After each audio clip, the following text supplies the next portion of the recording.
آزادی بیان言论自由 free speech.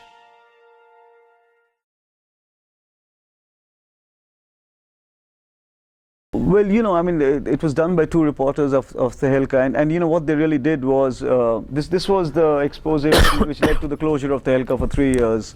This was in 2001, March 13, 2001. Over 6 months, two reporters actually, it's almost shambolic. They took a dummy product, and the dummy product was a thermal handheld camera. They found out that the Defense Ministry had an indent for a thermal handheld camera. In other words, they intended to buy in bulk thermal handheld cameras for the Indian Army. So they downloaded information from the net, and they in the design department of Tehelka, they created a brochure to sell a thermal handheld camera, and the name of the company they chose was West End International, based in London.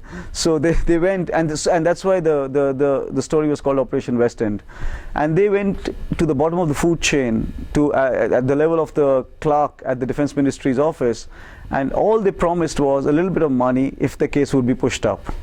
And they started at the level of the clerk, and they ended up in the office of the president of the ruling party and the house of the Defense Minister of India by promising nothing. There was no product. There was none. There was nothing. There was just this promise that if we'll give you some money. Why don't you push our product through? And that too, at some point we had to close the investigation because it began to loop back on itself. Because what would normally happen is the reporters would go to say you, and they would say, listen, you've got to help us, this is our product, we want to sell it to, and he would say, all right, you need to give me a lakh of rupees.